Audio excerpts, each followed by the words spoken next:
नमस्कार, जय श्री कृष्णा। कैसे हैं आप सब? मेरे YouTube चैनल धर्म समाधान में आप सभी लोगों का हार्दिक स्वागत है।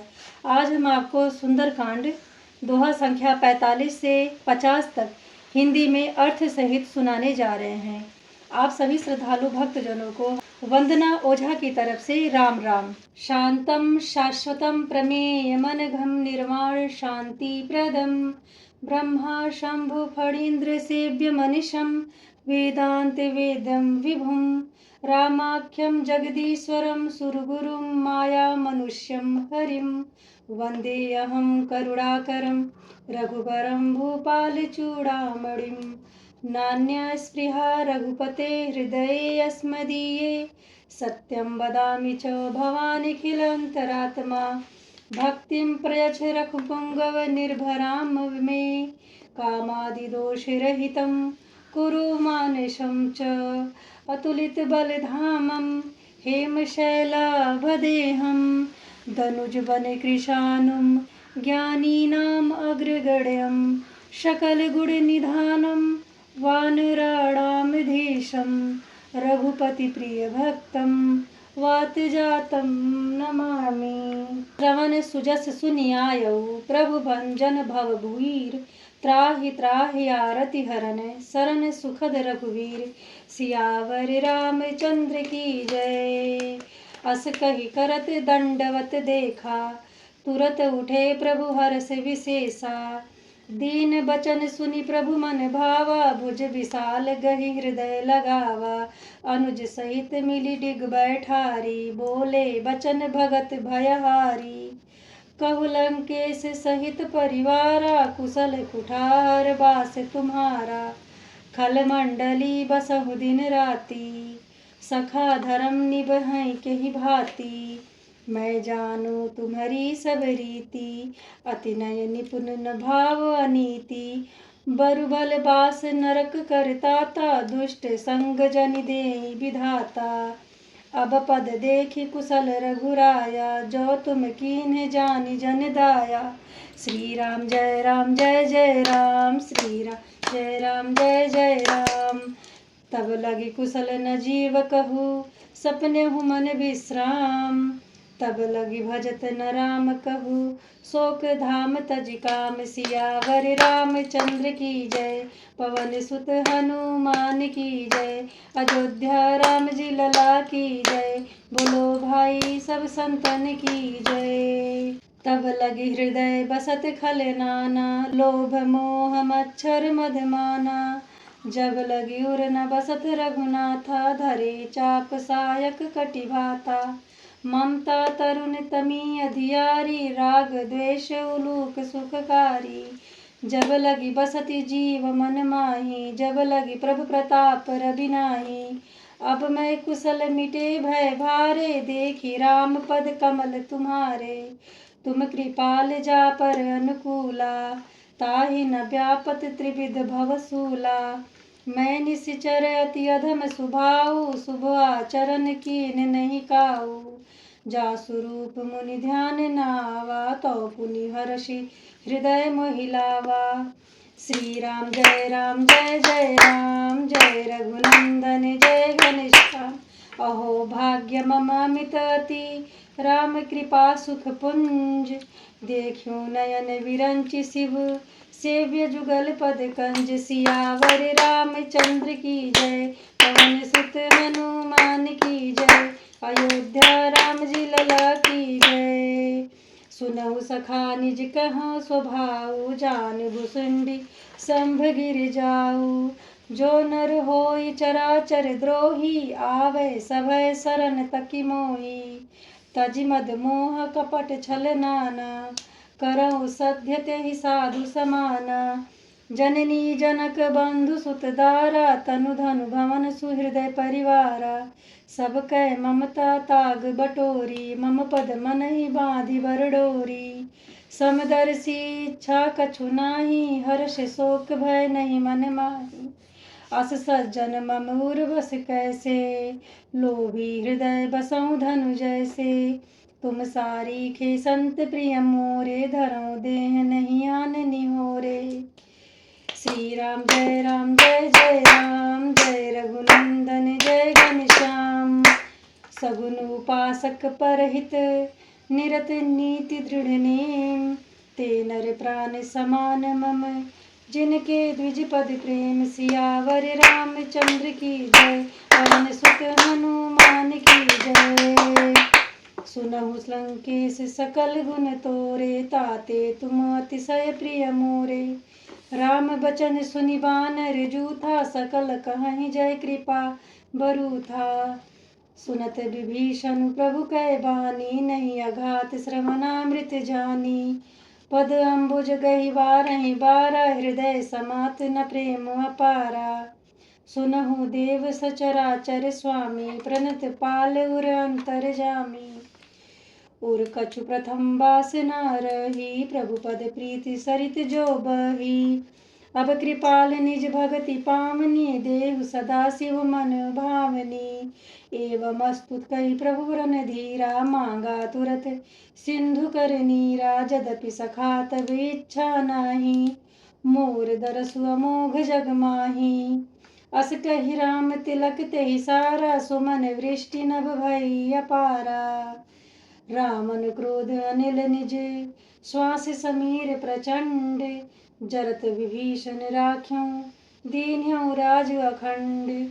जो संपत्ति शिव राम नहीं, दीन्हि दिए दस माथ। सोई संपदा विभीषण ही, सकुच दीन्हि रघुनाथ। सियावर रामचंद्र की जय, पवन सुत हनुमान की जय। अस प्रभु छाड़ी भजहि जय आना, ते नर पशु बिनु पूछ विषाना। निज जन जाहि ताहि अपनावा, प्रभु स्वभाव कपिकुल मन भावा। पुनि सर्वज्ञ सर्व उर्वासी, सर्व रूप सब रहित उदासी। बोले बचन नीति प्रतिपालक, कारण मनुज धनुज कुल घालक। सुनहु कपीस लंका पति बीरा, के विधि तरिय जलधि गंभीरा। अंकुल मकर उरग झस जाति, अति अगाध दुस्तर सब भांति। कह लंकेश सुनहु रघुनायक, कोटि सिंधु शोषक तब सायक। जदपि तदपि नीति असि गाई, विनय करिय सागर सन जाई।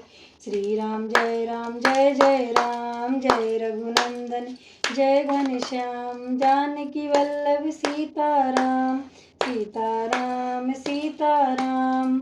आज हमने आपको सुंदरकांड का दोहा संख्या 45 से 50 तक हिंदी में अर्थ सहित सुनाने का प्रयत्न किया है। अभी तक हमने मूल रूप से इसे सुना है, अब इसका अर्थ जान लें, जो इस प्रकार से है। मैं कानों से आपका श्रेयस सुनकर आया हूँ कि प्रभु अर्थात भगवान जन्म मरण के भय का नाश करने वाले हैं। हे दुखियों के दुख दूर करने वाले और शरणागतों को सुख देने वाले श्री रघुवीर, मेरी रक्षा कीजिए, मेरी रक्षा कीजिए। ऐसा विभीषण प्रभु श्री राम से कहते हैं। प्रभु ने उन्हें ऐसा कहकर दंडवत करते देखा तो वे अत्यंत हर्षित होकर तुरंत ही उठ खड़े हुए। विभीषण जी के दीन वचन सुनने पर प्रभु के मन की बहुत ही भाए। उन्होंने अपनी विशाल भुजाओं में पकड़कर उनको हृदय से लगा लिया। छोटे भाई लक्ष्मण जी सहित गले मिलकर उनको अपने अत्यंत निकट अर्थात समीप में बैठाया। श्री राम जी भक्तों के भय को हरने वाले वचन बोले। वे बोले, हे लंकेश, परिवार सहित अपनी कुशल कहो। तुम्हारा निवास पूरी जगह पर है, दिन रात दुष्टों की मंडली बसती है वहाँ। ऐसी दशा में हे सखे विभीषण, तुम्हारा धर्म किस प्रकार से निपटा है। मैं तुम्हारी सब रीति अर्थात आचार व्यवहार जानता हूँ। तुम अत्यंत नीति निपुण हो, तुम्हें अनीति नहीं सुहाती है। हे तात, नरक में रहना वरन अच्छा है, परंतु विधाता दुष्ट का संग कभी न दें। विभीषण जी ने कहा, हे रघुनाथ जी, अब आपके चरणों का दर्शन सकुशल मुझे हो गया है। जो आपने अपना सेवक जानकर मुझ पर ऐसी दया की है। तब तक जीव की कुशल नहीं और न स्वप्न में ही उसको मन को शांति होती है, जब तक वह शोक के घर का काम अर्थात विषय कामना को छोड़कर श्री राम जी को नहीं भजता है। लोभ मोह मत्सर अर्थात डाह मद और मान आदि अनेकों दुष्ट तभी तक हृदय में बसते हैं जब तक कि धनुष बाण और कमर में तरकस धारण किए हुए श्री रघुनाथ जी हृदय में नहीं बसते। ममता पूर्ण अंधेरी रात है जो राग द्वेष रूपी उल्लुओं को सुख देने वाली है। वह ममता रूपी रात्रि तभी तक जीव के मन में बसती है जब तक प्रभु आप का प्रताप रूपी सूर्य हृदय में उदय नहीं होता है। हे श्री राम जी, आपके चरणाविंद के दर्शन कर मैं सकुशल हो गया हूँ।